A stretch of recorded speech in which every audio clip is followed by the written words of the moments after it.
Coming up this week on the Course of Life podcast, it is the 2020 finale, and thank God that.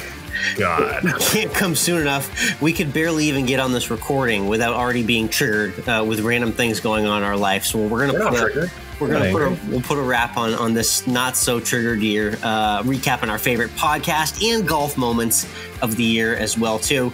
We're going to turn the page in a great way though with this week's guest. It's Ron Ballengee. Great golf coverage from him at Golf News Net, and he's a great follow on Twitter as well. He's the perfect guest to preview everything golf in 2021 as well. We finish with our massive, extravagant, not so crazy New Year's Eve plans. And all of it is brought to you by our friends at Active Body, Mike. And as we turn the corner, it's New Year's resolution season now, Mike. So I don't know what's on your list, but I know for me, it's definitely dropping a few LBS where I can. Not a ton, but just a few. So if that's part of your plans, I encourage you to take a look at the Active 5 unit. I use it every day for a 5 to 10 minute workout. That's it. It's just 5 to 10 minutes a day. Not asking for a huge commitment. And it's a great little product that comes with a connection to their exclusive app on your phone. It customizes the workouts for you. It does all that research and puts it into a nice compatible portable device that you can use anywhere. It's the Active 5 unit. It's Active Body. Our promo code is COL for 20% off. Again, promo code COL for 20% off at activebody.com.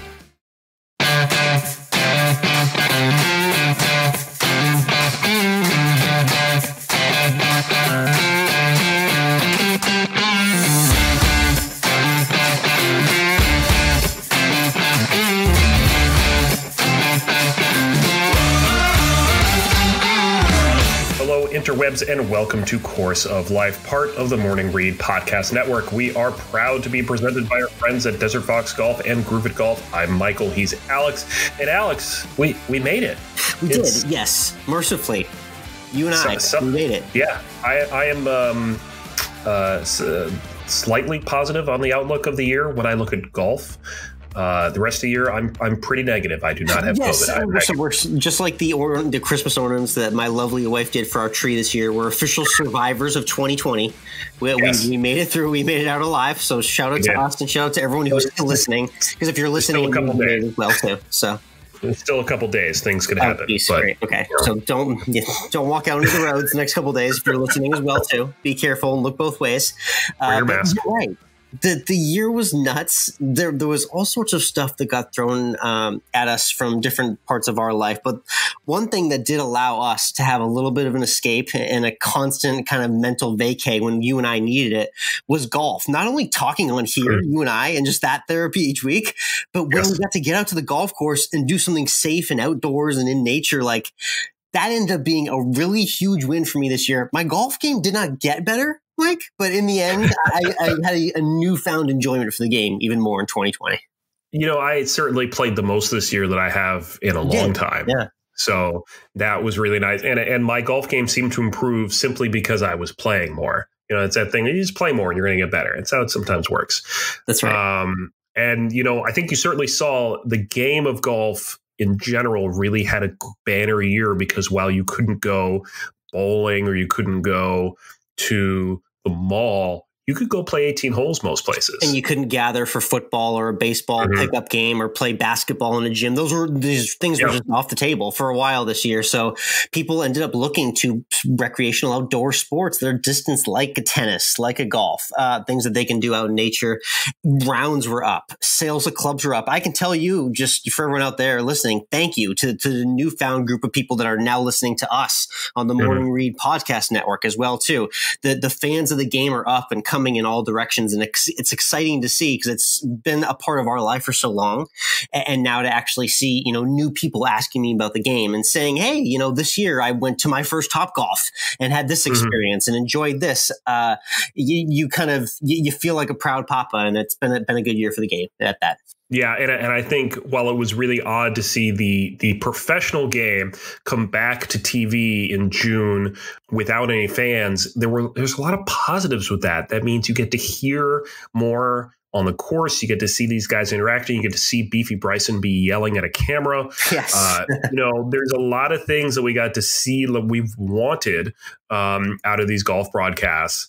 and we got a lot of it. It's so interesting because when the whole lockdown was happening and we were pondering how golf was going to return and what it was going to look like, I remember there were moments in those conversations when you and I are like, they're going to play tournaments with no fans. What's that going to be like? And we were very skeptical in the moment, but here we are now. We almost kind of don't know any other way at this point of seeing so many tournaments without fans. But you're right. It's given you those amazing caddy player interactions. The networks have broke out the drones, which we'll talk about a little bit in our 2020 recap and 2021 preview with Ryan Ballengee. And there were just a lot of cool things that we saw on the broadcast as well, which made us kind of lean into loving the game even more. On-course interviews and really seeing the entire property that wasn't surrounded by galleries. So there was a win in that aspect. I want the fans back, and we'll get into that later in the episode. But overall, it was a unique view to see golf sans fans for at least a temporary portion of our lives. And let's just give a shout out to all the tournament directors who have had to scramble and the schedulers who had to make the new schedule to put all these events in places, including the majors, and those tournament directors that now needed to figure out how to make a tournament without anything other than the golf. Yes, I know. Yeah, and we had that interview with Tracy West a couple of weeks ago where she's still in big time planning mode because she's got no idea, 4 months out here from the Valspar Championship in Florida, what that's going to look like. Will there be any fans at all, if any, or what type of event that's going to be that she's conducting? So everyone's kind of still on edge here for the next few months. I'm looking to see what capacity I'm going to be able to volunteer at the match play in March, and if they're going to allow volunteers and how many and what that's going to look like and what I'm going to need to do to be a volunteer. So there's all sorts of unknowns still, but the unbelievable flexibility with the tour, Mike, not only to get things up and running safely, there were a couple hiccups there in July where things got dicey. You remember the Hilton Head Island scare early in the summer, but we got through that. Positive tests definitely went down, and they really did bubbleize the tour as much as they could as they traveled, and they scrambled and they got most all the tournaments off, which is crazy impressive. They really did. And of course, we got one of the most unique major tournaments of all time. That is the Masters at Augusta in November. We're never going to see that again. And really was an incredible tournament to see during that time of year. And of course, again, no fans at Augusta. We talked about this when we talked about the Masters this year. It was just so weird. It still is to me that there was no one there, because that's a tournament where the fans are such an integral part of the tournament. I know. Yeah, this is such a weird schedule. We got the Masters double cheeseburger with the November, April back to back here coming our way. So that's very exciting. That's quickly around the corner. Mike, we're just a few weeks away, maybe, from those CBS commercials promoting the 2021 Masters. We're that close. So that'll be an interesting feature for us going back to back. And you're right, seeing it in fall was definitely an interesting look. Fun vibes. We were saying all spring, man, if we can just get through to the summer and there's going to be an amazing fall sports schedule. Well, some other sports got kind of canceled and postponed left and right, talking about football, but the tour was steadfast and they were able to stay safe and play a lot of the events they promised to. So again, just huge shout out to everyone that made that happen amidst the craziness.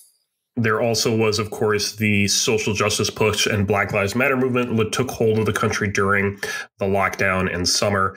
Cameron Champ really kind of took up the mantle of that on tour. That was awesome, wasn't it? Mm-hmm. That was because golf is just, let's just face it, golf is seen as just a traditionally old and curmudgeon-y and white-based sport. And that's the exact stigma that we try and remove. We're trying to bring diversity to this game constantly, every day, in every way that we can. And we encourage that in every corner of this podcast and what we want to see from our PGA Tour golfers as well. And Cameron Champ is embodying that. He spoke out. Harold Varner spoke out. And it was good to see that activism and people really speaking out for what's right. And this wasn't an issue of politics. This is just an issue of right and wrong treatment of human beings. And that's what it came down to. And it was good to see tour players kind of finally give themselves a voice. Tiger and lots of tour stars in the past, Mike, you remember, did do a good job at being personalities, but never like getting into anything super serious. I think that veil's finally lifted in 2020, which is nice to see. Yeah, I think we saw it start in the NBA where they really started to get more outspoken and really started to get the players were finally able to get their own voice. And that has spread to the PGA Tour. And it's really about time. I mean, these athletes are leaders and role models in the country, and they need to be allowed to speak their mind and say what's right. And we shouldn't be stifling them simply because they're an athlete. They need to help lead social justice change. And it's great to see the PGA Tour is finally really embracing that. Definitely. We encourage that messaging from start to finish from all those players and everyone else who's going to speak out or hasn't chosen to and is thinking of it as well. So that was just some great golf moments to bookend things in 2020. Let's segue now to us and the podcast specifically. This was a great year for us. We, joined on with the Morning Read Content Network, which we love being a part of. We've had a lot of success with different sponsors who we'll talk about in a bit. But let's just first kind of get to the theme that I wanted to get to of kind of this year in our podcast is I found out that golfers are just everywhere, like way outside the game of golf. And I think that showed in a lot of the guests that we brought on, a lot of the personalities that we had, because it just goes to show you that people love to play from all walks of life. And I appreciated showcasing that to everyone out there. Yeah, I think you had probably one of your best interviews on this podcast with Tanner Beard, who's not someone you'd think to bring on a golf podcast. He's an actor, he's a producer, and but he was a holy moly champion. That's right. Yes. One of many who we've had on here. Shout out to the Holy Moly casting team as well, too. They're just the absolute best because they bring amazing personalities. You're right. That Tanner Beard interview was awesome. And he's got the Tanner Beard golf brand now. Shout out to the TBG White Buffalo logo that he's selling on his merch. I know you love that logo as well, too. So check that out if you haven't already. And we had guests like Brian Rotman, Ron Del Barrio, the swing coach of the Star. Yeah. Love following him. Larry David's golf swing is getting a lot of play on social media right now. And you and I know exactly where that came from. So shout out to RDB. And those holy moly stars, like I mentioned, Colin McCarthy and Mei Brennan and Tanner, you're just really good to have lots of different personalities, that aren't just the, by the book professional golfer. We enjoy having them on, but people outside the game that just love to play as well, too, that are just like us. Yeah, it's great to hear from all different walks of life and just hear how golf, like we say, you don't need to be a professional golfer to enjoy the game. You don't even need to shoot 80 or 70 to enjoy the game. You can shoot 100 or 110 and you can have a good time. And you don't have to play all the time either. That's a funny myth that a lot of people understand is like they think that like because we host a golf podcast that like we're like grinding out there like 6-7 days a week, and that's the furthest thing from the truth. I wish we had the time to do that, Mike. If we could drop everything and do that, I would absolutely do that. But unfortunately, you and I both have full-time jobs. We have families, we have responsibilities that only allow us to get out there every so often. But we love to showcase our love for the game in any way we can, even if it's not on the course. Yeah. And then, of course, there's a lot that goes on off the course with the rest of our lives. And for me this year, it was all about baking, really. Yeah, you really leaned in early because that was kind of like the cliche thing at the beginning was like, you're going to bake. Everyone's baking a banana bread in March. That was like the thing early in quarantine. However, I don't like banana bread. It wasn't banana bread. And then you continued with the I'm baking during quarantine theme, and you just kind of roll with it. And then you went off into different tree branches, and it was an impressive array of treats that you've concocted for everyone in the audience on social media. You're at MWRINC and the podcast is at COL Podcast if you want to follow on Insta, because that's where I've seen some of your nicest creations this year. Yeah, I've certainly noticed that almost everything I post to Instagram now is a picture of something I've baked. So you're in that mode. I'm telling you, you need to start the business in 2021. If there's a resolution, it's that by the end of 2021, I would just like to see some form of online store where people could purchase baked goods from you. I don't know how I'm going to figure it out. If anyone wants to be my angel investor, drop me a DM.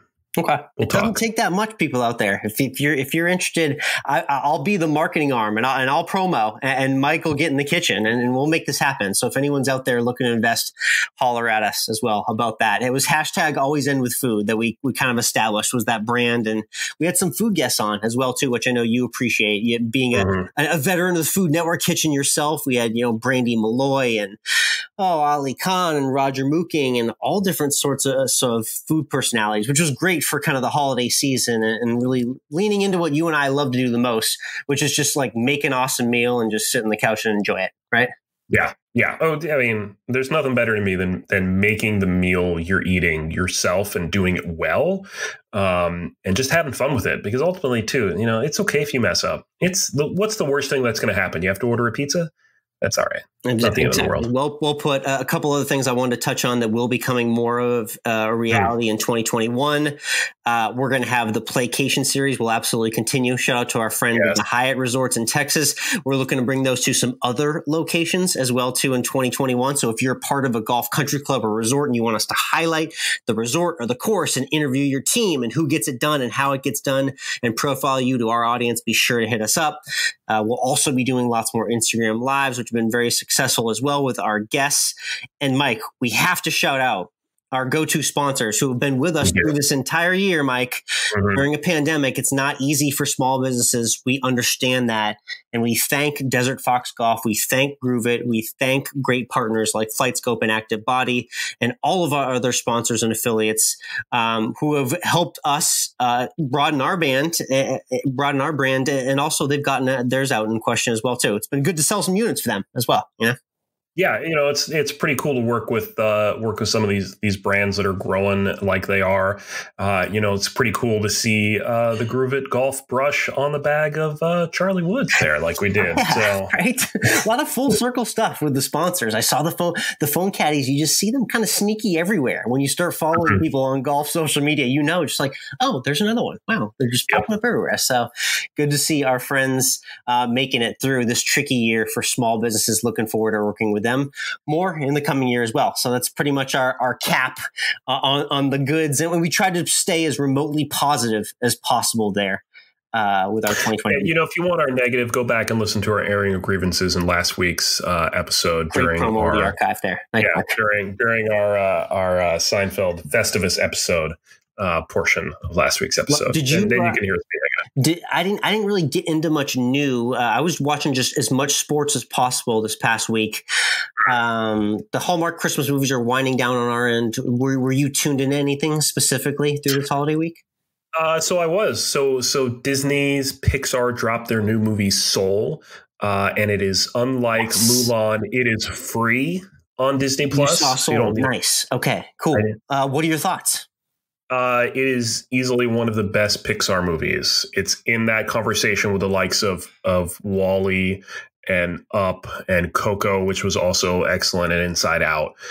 This is like peak Pixar. This is what you expect from a Pixar movie. It was fantastic. Nice. I'm a big Inside Out fan as well, so that's a good comp to hear. And I saw a Christmas special interview with John Baptiste, who I know is part of that project. So some really cool personalities behind the voices in that movie as well. When I seen, check out the cast.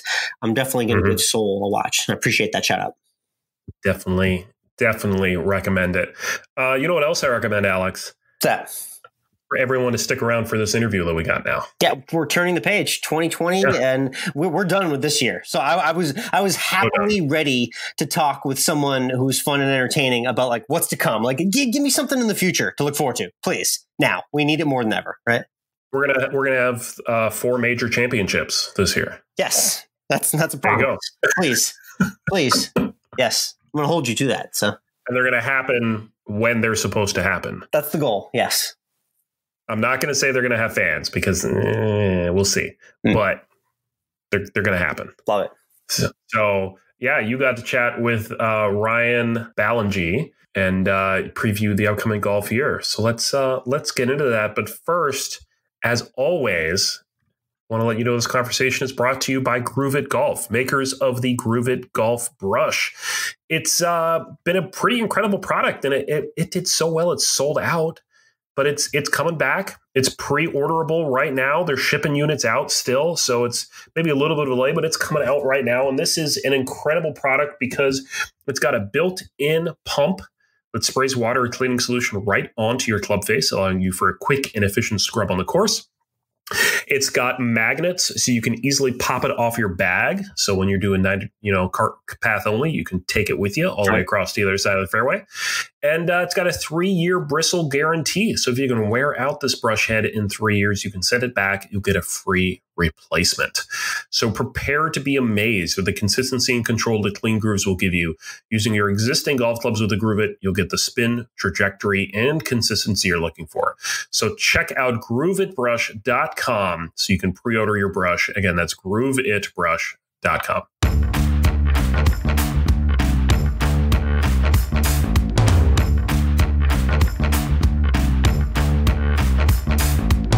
Next up on the tee from Washington, D.C., we've got the owner of Golf News Net, who's done coverage for the Golf Channel, NBC Sports. You definitely know him if you're in the golf Twitter sphere as well, too. It's Ryan Ballengee here to preview 2021 in golf on the course of life. Ryan, how you doing today? Good, Alex. Thanks for having me on. Appreciate it. Definitely. No problem. I'd love to get you on to just kind of set the stage for this next year as we head into a new calendar. Before we dive into 2021, though, the golf year and lots of fans finished. The final thing they saw golf-wise was seeing Tiger Woods and his son Charlie compete in the father-son. I'm curious just to get your initial thoughts on that. Were we watching a preview of the next few decades of our lives as golf fans? Where are you sitting on the Charlie Woods hype train right now? Maybe on the caboose. I love it. I try not to get a little bit too far ahead of myself, but it was really cool to watch Charlie and his dad play golf like human beings. I mean, I get a lot of joy out of playing golf with my son, and I could just feel the joy that Tiger was feeling playing golf with his son. And the coverage probably was over the top in some facets, but it was really fun to watch them play golf. Obviously, Charlie is a very gifted golfer. He has some of the best possible influences in the history of golf to be good at it. Yep. So he showed a lot of skill. He obviously is a competitive kid. He's been beating up on fellow 11-year-olds all year in junior golf tournaments, and he can play, but there's a long way to go between being Charlie Woods at 11 and Tiger Woods at 44. And there are plenty of examples of offspring of the greatest golfers that we've ever seen. I think about Gary Nicklaus in particular, that never even approached how good their dads were. So I think for now, it was great to watch. It was adorable. And we'll leave it at that for now. Yeah, it's exciting, but it's early, definitely. Someone who maybe is a little bit later on the hype train, who I know you enjoy talking about and watching, who we saw as well in that father-son to wrap 2020 golf, Little John Daly. That kid now is a man. He is far from Little John, but he absolutely rips it. I'm sure you're pretty excited based on the tweets I've seen from you about his potential to tear up the college golf scene, because that's coming real soon, right? Yeah, he's going to Arkansas like his dad, and I like him just to watch him play golf. I mean, he is a true grip it and rip it kid, just like his dad, and he's got a great golf swing, a great action. He mashes the ball a long way. I mean, he is kind of the epitome of what junior golf is. And at our club, we have a number of kids who play in very high AJGA events, USGA events, stuff like that, and to play golf with them is a completely different experience than what it was like when I played high school golf, when drivers weren't even 300 cc's yet. And for these kids who have technology, who have TrackMan, who have all kinds of things at their disposal that I didn't when I was a teenager, they're just so much more advanced. They're so much more aware. They're so much more confident in playing golf. And you can see that in Little John Patrick Daly II. I mean, he's going to have a lot of fun in college, I am certain, because I'm sure his dad taught him how to not only be a good golfer, but also conduct himself in social settings. Yep. Son, don't do some of the things that I did. Here's how not to, basically. I don't know if he told him not to do it. I would venture to say, having spent some time with John, that he told him just to make sure you know how to cover your tracks a little bit. Yes, cover your tracks. There you go. Love that. Good stuff. So again, it's Ryan Ballengee. Your Twitter feed is great, which is where I originally found you. Very innovative, breaking golf content all the time for anyone who wants to tune into what's going on in the game. Recently, one thing that's really cool that you highlighted on your Twitter profile, which I think kind of slipped under the radar, is you let us know that you had the pleasure of taking over a Twitter profile, the Tiger Tracker, which a lot of people know as kind of the like day-to-day goings on of Tiger Woods and what he does event to event and hole by hole. I'm curious what that experience was like for you and which events you got to be the Tiger Tracker for. So I got to be the Tiger Tracker at two events, at least that I recall. One was at the 2012 Players, and one was at Memorial in 2012. So Tiger won that one, at least. It was, first of all, it was kind of in its nascency at that time. You know, Twitter wasn't really where it is today, but it was just starting to become more of a part of the public consciousness. And starting this Tiger Tracker account was really a brilliant idea. Tiger was what, as Brandel Chambly always says, Tiger is the needle. he was back then, of course. And, the idea of tracking him to some percentage of the golf population sounded really annoying because you couldn't stop covering the guy. But for most people who are golf fans, he was the biggest traffic driver. So why not just give into it and cover the most important guy, the most followed guy? And just running that account was really interesting at the time for a lot of reasons. One, obviously, it's Tiger. You get the thrill of being able to follow Tiger inside the ropes and experience what it's like to see a crowd following Tiger Woods for 18 holes, which is in and of itself. Yeah, the gallery's intense. It's wild. And then people who were hip to Twitter at the time and realized there was this account, they would try to figure out who you were. And they didn't know Golf Channel staff from USA Today, from ESPN. I mean, they just didn't know. So they would just sometimes yell, Tiger Tracker, and see if someone would, turn their head around. And if it was one person, like, oh, you're the Tiger Tracker. They would try to get you that way. I thought that was pretty clever. Myth busted, right? They tried. Right? And people would get mad from Twitter because you're trying to do play-by-play of Tiger's round, and you're watching shots from almost always where he's hitting them. And you don't have the benefit of shot link to be able to say, oh, he hit that one from 156 to 8 feet. You go, well, it looks like he hit an 8-iron from 150-ish to, 20 feet. And you keep walking and people respond, oh, it's 9 feet, 7 inches, you dolt. Or, people would get mad that you weren't exact because you didn't have a laser in your hand to do it. Yes, of course. Yep. That's how a free service works. So, but the experience was really interesting because, of course, there wasn't just one Tiger Tracker. Depending on the tournament, obviously, when I was with Golf Channel, people rotated who covered tournaments. Not everyone covered the same ones. So the idea that there was a singular Tiger Tracker, that anyone ever thought that was even possible, was hilarious. Because if you just followed the Golf Channel staff, you would have kind of figured out that not everyone goes to every tournament. So how to be the same person doing Tiger Tracker all of these years? But to come full circle to it now that, Tiger Tracker's future is in doubt, whatever that turns out to be. It's kind of sad. I mean, it was a Twitter phenomenon for years, and the Golf Channel team took it and ran with it for 8-9 years, well beyond what I was doing at the beginning with it as a small part of it. And they built up an incredible following, and that it feels like it has been kind of mismanaged into the ground is kind of sad to me. Yeah, it is. And all those corporate America plebes like myself who have been stuck in the cube and are 5 spreadsheets deep and can't get the stream open. We relied on the Tiger Tracker at times during the week to get those Thursday and Friday updates. So I appreciate that service. And it was cool to see you be a part of it. Well, let's get to some 2021 storylines. It's a perfect segue regarding Tiger, because something interesting happened. I double checked this to make sure it's right. I think we had a winless Tiger, a winless Rory, and a winless Brooks Koepka. A lot of big names didn't win in 2020. I'm curious, just your thoughts on that stat specifically, and maybe out of those guys, who do you see maybe propelling and winning the most here as we flip the calendar to 2021? I'm not as surprised that Tiger didn't win this year. A comeback's only going to last so long. And I think we kind of started to see some signs toward the tail end of 2019, and certainly before the pandemic started in 2020, that maybe the train was slowing down a little bit. And I mean, the reality is he's going to be a 45-year-old man in 9 days.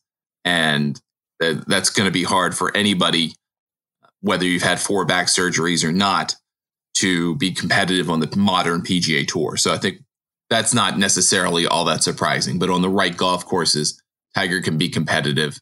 In the right setting, Tiger can be a winner. For Rory, I think I'm a little surprised he didn't win, just because he just seems to find a way to win one. I don't even know how to better explain it than that. But kind of fall into one. Like every year, there's one week where he's just better than everybody, and when he plays that way, he's impossible to beat. And that kind of got transferred to Dustin Johnson basically at the end of the year, which was, well, that guy showed up, so no one's going to win except him. And I think Rory has become accustomed to the kind of the Tiger treatment, and he cares about it. He cares that there are people watching. He likes entertaining people. It matters to him that there's a sense of normal. And I think he also thinks a whole lot more about I won't say he thinks about it more than other golfers, but it affects him more than other golfers. What is going on in his personal life, whether he's about to become a dad like he did this year, or whether there's just bad stuff going on in the world. I think he thinks about those things more than a lot of people. Interesting, yeah. That affect him a lot more, because I think he's a relativist. I mean, he thinks about his place in the world a little bit differently than maybe some other people in golf. And for a lack of a better thing, that's great as a human being, but not necessarily as a professional golfer, where you kind of have to be selfish to be able to achieve your goals. And for Brooks, I think Brooks is still just getting back to trying to figure out physically how to be Brooks Koepka, the guy that won 4 majors in a couple year span, because he's since last year. I mean, last summer, with the knee issue, and then getting it scoped and fixed, and then immediately getting it re-messed up. I mean, that basically took him on an 18-month downward spiral, and relatively speaking, because he's still Brooks Koepka, but I think he started to show signs that maybe he's got it back. And now it's just a matter of building that confidence that, okay, I am back. I can play the golf that I played that won me 4 majors. And I think we saw signs of that at the Masters. I think that was good to see. And by the time we get to Augusta next April, I have a feeling he'll be closer to where he wants to be. Yeah, it was a strange year indeed, but I think we'll definitely see some of those mainstays back up on top of the leaderboards a little bit more often. Obviously, one of the weird things that we got used to was the tournaments just having no fans, generally speaking. There were a few moments where we had small clapping galleries. But what's just your quick thoughts on what it's been like watching these empty tournaments without galleries? Have you enjoyed it more, or are you missing the roars in spots? I think at the beginning, I enjoyed it a lot more than most people. I thought it was really interesting. And I think it's just interesting to observe. It's something we've never done before. It's completely different. And from a television perspective, I thought CBS did a good job of trying to come up with ways to make the coverage different in reaction to that there was no people, that they could actually use drone footage because they didn't need FAA approval with so many people there. They had mid-round interviews because no one was there to bother the players, and the players were just kind of lonely. So that kind of worked. And then I think over time, the novelty of having nobody there went away for the fans and for the players alike. And it was like, okay, we miss them, but now we've got to get down to business. We are in the money point of the year, because the year didn't really change from a financial perspective, other than the PGA Championship being in August and the US Open being in September. But you still had this very concentrated part of the year where a lot was to be decided. 3 major championships with the Masters in November, but 2 bookending the FedEx Cup playoffs, which were still worth $65 million. So even though there was no crowd to kind of build up certain moments, I still think the golf mattered. And I still think Dustin Johnson would have been the best golfer regardless. I think he was kind of the perfect guy to be the FedEx Cup winner and then subsequently the Masters winner in a time when there weren't crowds, because I don't think he really cares whether there are people there or not. That's his disposition. Just the way, it's just how he looks. I don't know if he actually is that way, but I'm sure he cares to a degree. But I think he played the same for a feral hog pack going by versus 10 deep galleries. So yes, maybe he was the perfect golfer for this moment because of that. Well put. Ryan Ballengee again, Golf News Net. What do you think is the first tournament, maybe we're looking maybe spring, summer, before we see some sort of normalcy in terms of galleries events, first tournament where you want to see a big crowd back on the calendar next year? My guess is the tour hopes that they can kind of come full circle with the players and have some semblance of fans there. Florida obviously being what it is in terms of governance, pretty wide open at this point. Ron DeSantis doesn't even seem to care what's happening. So I think his goal is to try to, and one and only goal is about the economy in the state of Florida, which obviously relies really heavily on tourism, and people come to watch the players. So I think that's probably the tour's hope and also fear at the same time, but hope that they could come back and say, okay, at the players, the place where this all stopped, we can resume it. That would probably be their first goal. But I think it really just depends on where we are with vaccines. I know we now have 2 between Pfizer and Moderna. We could have as many as 4 or 5 by the time we get to February or March, depending on how some trials come out. We could have a whole army of people getting vaccinated on a daily basis. And maybe by the time we get to the Masters, that you could have some limited patrons there, because the Masters being who they are, they could say, we'd love to have you, but you have to have proof of a vaccination, and you got to carry a mask around with you just in case we tell you got to wear one. Yeah, definitely. There's probably not a tougher door to get through in terms of getting. And they can set all of the ground rules. They don't need the money. So if they want the people there, if they want those patrons, they can set their ground rules and say, okay, if you want to come, we're happy to have you, but this is what you've got to do. And that might even be a good thing for broader America to say, okay, if the Masters cares that much about getting a needle in the arm to come watch people play golf outside, then maybe I should do that. And that maybe sets the stage for what I hope by the time we get to the summer, maybe by the time we get to the US Open, it'll feel more like, we can have crowds of substantial sizes, maybe not full size, but maybe 50 or 75% of size. Have those kinds of crowds, and maybe have a US Open on Father's Day at Torrey Pines that sort of resembles what we know. That is a great venue for the U.S. Open as well, too. Excited for Torrey in June. Let's touch on a couple other tours as well, too. LPGA, which I know you follow very closely, and we've had some LPGA players on the podcast recently. There has been a lot more attention on women's golf specifically this year. The demand's been there. The ratings are up. Talk to me about what you've seen in the growth in women's golf and this mega schedule that I know you touched on your Twitter that looks really impressive, and it's an encouraging sign for the growth of women's golf. What's the most exciting thing for you that you're watching for on the LPGA in 2021? I mean, I'm very happy for the LPGA. I mean, I think I did the one and only ever LPGA podcast many years ago, and I have always been a fan of the product. They have always been so available and receptive to any idea to promote their sport that's a good one, and for that, I've always been grateful. And the players are just really, really good. They're incredibly gifted players. Women's golf is creating a back channel of future talent. You've got obviously the Korean LPGA, which is the real true pipeline of major champions, apparently. You've got the Symetra Tour, which is very healthy, thanks to some great leadership from Mike Nichols. You've got the investments in the Ladies European Tour, which is starting to pay off pretty quickly, again, as a kind of a feeder to the LPGA. The pipeline has never been bigger and deeper, and the talent's never been as far-flung, as wide.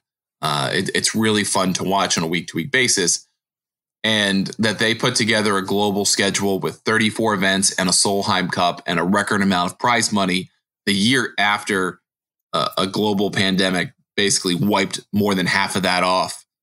That's just incredible to me, especially if you think about the European Tour schedule, which, was, the European Tour did incredible things to be able to put together a calendar in 2020. And the one they have in 2021 is better, but it nowhere near resembles the one they had in 2019. And that's definitely not the case for Mike Wan's LPGA Tour. So I think that's awesome. I'm glad that there are more eyeballs on the LPGA. I hope that 15, 20 years worth of proselytizing about watching women's golf kind of means something to somebody. But there's also still a lot of barriers because Golf Channel has slashed the budget for the LPGA production. They don't really get a whole lot of goodies to kind of make the LPGA look like a bigger deal, because they just don't treat the LPGA like a big deal. They put it on tape delay. They give their windows away to PGA Tour events when they feel the need, and stuff like that happens. And it communicates to the golf fan that maybe not as familiar with the LPGA, it's not worth your time. And I consistently say this: if you treat the LPGA like it's a big deal, more golf fans will think it's a big deal. They won't think of it as an also-ran. They won't think of it in the way they think about the PGA Tour champions. They're like, oh, that's nice. I'll watch it if I have some time. Make it appointment viewing if you treat it like it's important. And I would say that the U.S. Women's Open is a perfect example of that, where you had on Saturday 3 different platforms to watch the U.S. Women's Open. You had to watch 90 minutes on Golf Channel, 2 hours on Golf Channel, 90 minutes on Peacock, just to make you watch it there, and then go to NBC for the final few hours of it. And it just, that kind of thing is emblematic of how NBC Universal at times treats the LPGA. And they, I don't know that they have a good alternative, but hopefully the product continues to speak for itself and more people get interested in it. Yes, the coverage gap on Twitter. It's always a big conversation on golf Twitter, and I know you and I are following it very closely. So I'm glad you highlighted that. I truly don't think people mind streaming stuff. I don't care. Yeah, I think if you're under like 70, you don't really, maybe that's too high of an age, but I think if you're under 70, you don't mind streaming stuff. Like, you know how to use streaming services. If you don't, I can't help you. But I think if you're under 70, you know how to do that. But it was just the gratuitousness of saying, okay, the day after we put it on Peacock and then NBC, we're going to make you watch this on 3 different platforms every 90 minutes. And there's no way you can hold an audience together that way. It's hard enough to do that. I mean, they do it on the PGA Tour because people know the early coverage is on Golf Channel. The good stuff's on the afternoon. You're a hardcore fan, you watch Golf Channel from 1 to 2:30. And then from 2:45 on, you watch the network coverage, which of the 2 choices it's on. But for this, it just felt like, all right, well, we're just going to make you go to Peacock because we want you to use Peacock. And until that all gets sorted out, that just feels like a slap in the face of people who are interested in the LPGA product.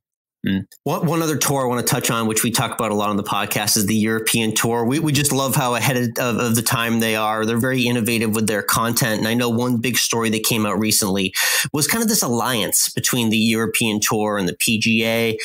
We just touched on it briefly, but for golf fans who are just kind of learning about the European Tour and how everything connects, it sounds like there's going to be kind of more of a world-based schedule that they're striving for. What does this alliance mean, like potentially for European Tour eyeballs and the tours coming together?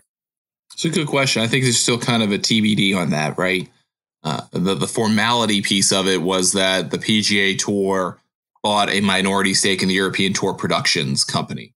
So now they technically own a piece of the European Tour through the production company. But that investment could be taken as a sign that they're trying to financially help the European Tour. I don't really know how to read that, but that's how I would read it. And then this alliance that they've come up with, because now they've got Jay Monahan, the commissioner of the PGA Tour, on the board of the European Tour, although not vice versa with Keith Pelly. But and I think that's worth noting because that's how the PGA Tour rolls. But, have Monahan on the board. And then I think if you're really paying attention in the weeds, you would probably have noticed that all of a sudden the PGA Tour started tweeting about the European Tour's tournament, the season-ending event in Dubai, where for 20 years before that, or for infinity before that, they never would have acknowledged that the European Tour was playing, much less that their biggest tournament was being contested, and they would talk about it from their social accounts and their website. Telling. I think that tells you something about where the alliance is going, that there's going to be an actual acknowledgement that the European Tour exists, that there's going to be an effort to try to bring them together to make the European Tour's biggest events either co-sanctioned or just outright sanctioned, and maybe try to build something that resembles not necessarily a world tour that you got to play, but options for players who are European based or European Tour natives to earn FedEx Cup points, to earn opportunities to play in US based events. based on their performance in maybe the highest European Tour events. And ultimately, it could mean they take over the European Tour. I mean, that could happen. That was the thought. Maybe that when they entered a marketing alliance with the LPGA, that was going to happen. So far, that hasn't materialized. I don't even really know the tangible benefits of it yet. I don't think anyone in the public does.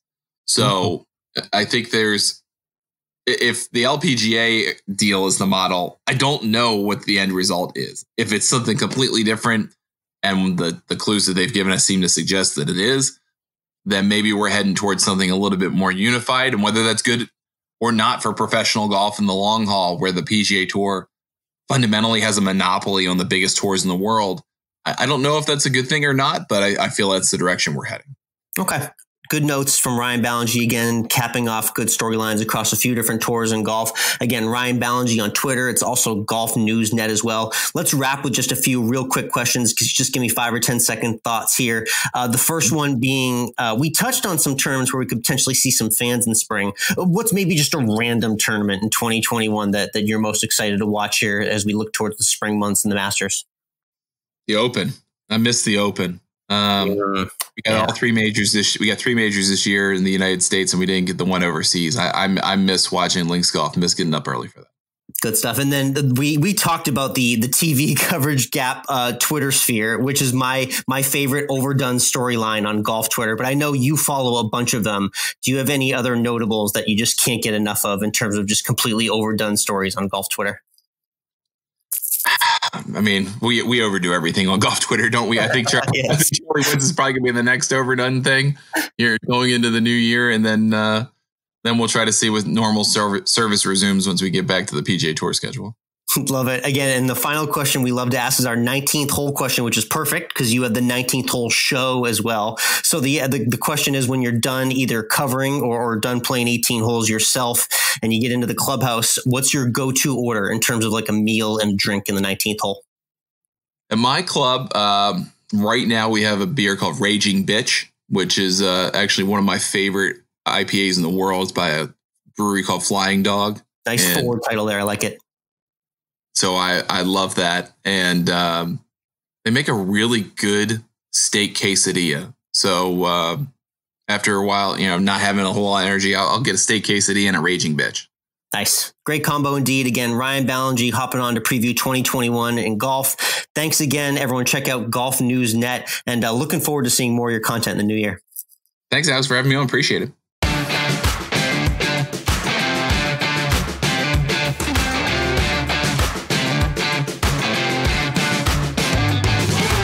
That interview with Ryan Ballengee is brought to you by Desert Fox Golf, the makers of the Phone Caddy. It is a one-of-a-kind phone holder for golfers designed to mount right onto the golf cart. Phone Caddy works seamlessly with really any phone model. It Velcros onto the cart in seconds, so you can keep your yardage and scoring apps at your fingertips, change music, answer calls and texts, and more, all with the Phone Caddy. It is easily the most functional way to keep your phone safe and ready on the course at all times. Now that I've had one and I continue to use it when I play, Alex, I don't know why I never had this before. It's the real deal. It really is one of the best golf accessories ever. It really is. And right now, you can save 20% off your purchase with the promo code Course of Life. Again, with the promo code Course of Life, you get 20% off your purchase of the Desert Fox Phone Caddy, including their Patriotic line, typically excluded from any deal. So head on over to desertfoxgolf.com, get your Phone Caddy, use promo code Course of Life to save 20%. Again, that's promo code Course of Life for 20% off your Desert Fox Phone Caddy at desertfoxgolf.com.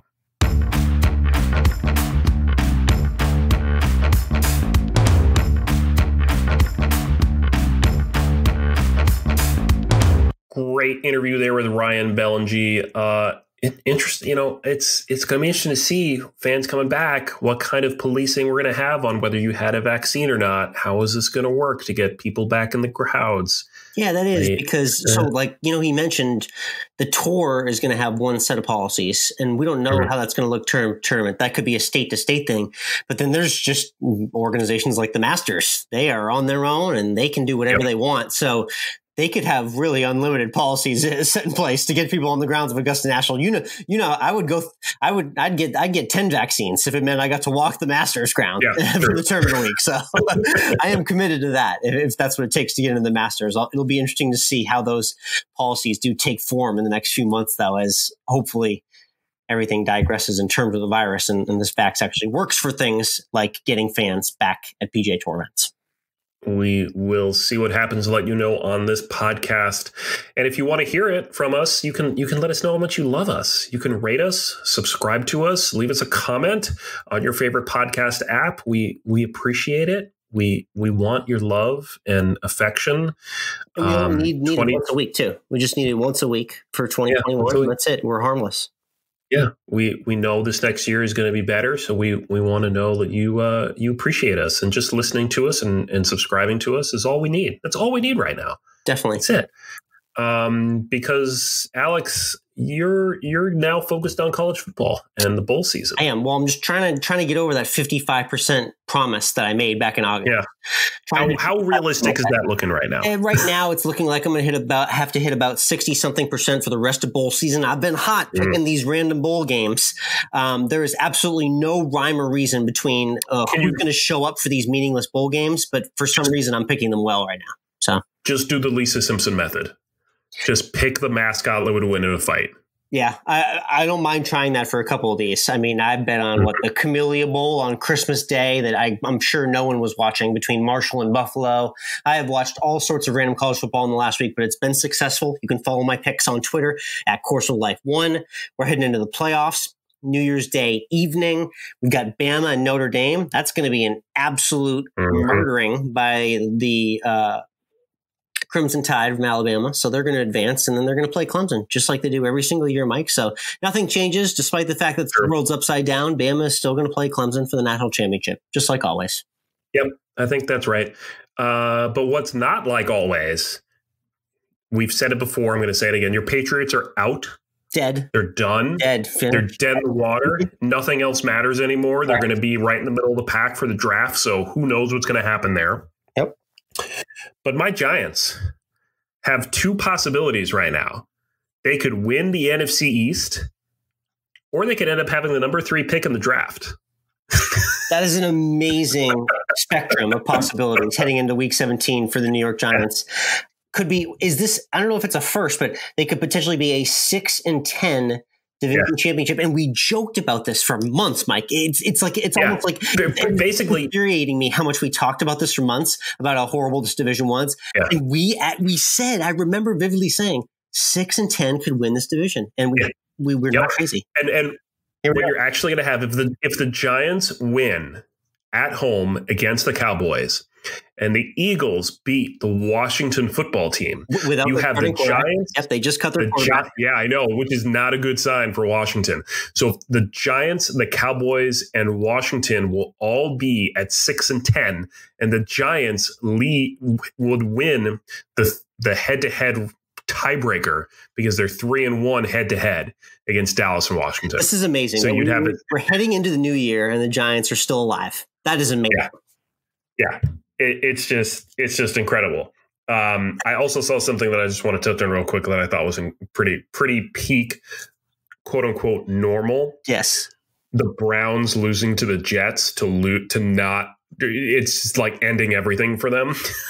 Yeah, that was great. And then also in turn ending the Jets' chances at Trevor Lawrence and getting the number 1 pick. It was beautiful because it's almost like neither team wanted to win, but for different reasons. It was horribly amazing. Yeah. It's just crazy. Let's hashtag AlwaysEndWithFood for the final time in 2020. Food has got us through a lot this year, for sure. We talked about that at the top of this episode, but plans for New Year's Eve, not going to be super magical and extravagant. No, I'm not hitting up a nightclub and fist pumping the night away with hundreds and hundreds of people. Why not? I don't know. Yeah, I just heard something was going on that we want to stay home for, but it's going to be a dinner with the wife and the dog at home. I'm making baked stuffed shrimp, which is a classic recipe of my mom's. I'm going to do some pigs in a blanket as a great appetizer. Lots of drinks because I think I'm going to do sober January like I have the last few years. So it's going to be an alcohol-fueled night watching Ryan Seacrest on the TV for hours upon hours upon hours.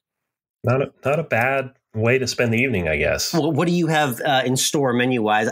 I know you are, let's see, I'm trying to think. New Year's, I feel like you maybe lean towards the snack apps route instead of the traditional meal. We are going to go snacky apps.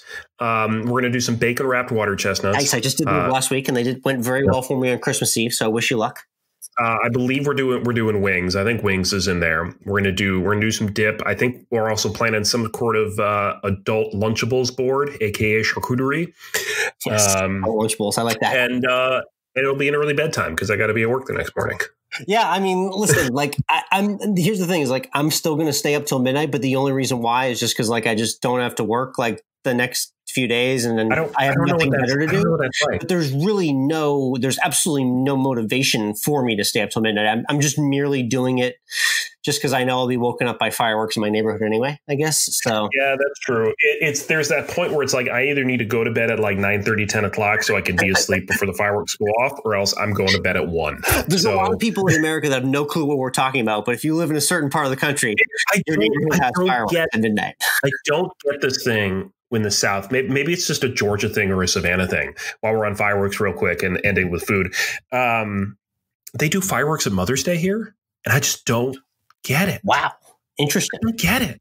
I mean, I love my mother, but I'm not going to shoot off fireworks for her. So I don't hate it, but I don't get it either. That's a mysterious one. If you have the answer to that, please message us on Twitter. I'm at CourseOfLife1. You're at MWRINC. Again, that puts a wrap on our 2020 recap. We're now all going to see you in 2021. Thank you for tuning in, listening, and supporting our sponsors the whole way. We'll see you next week.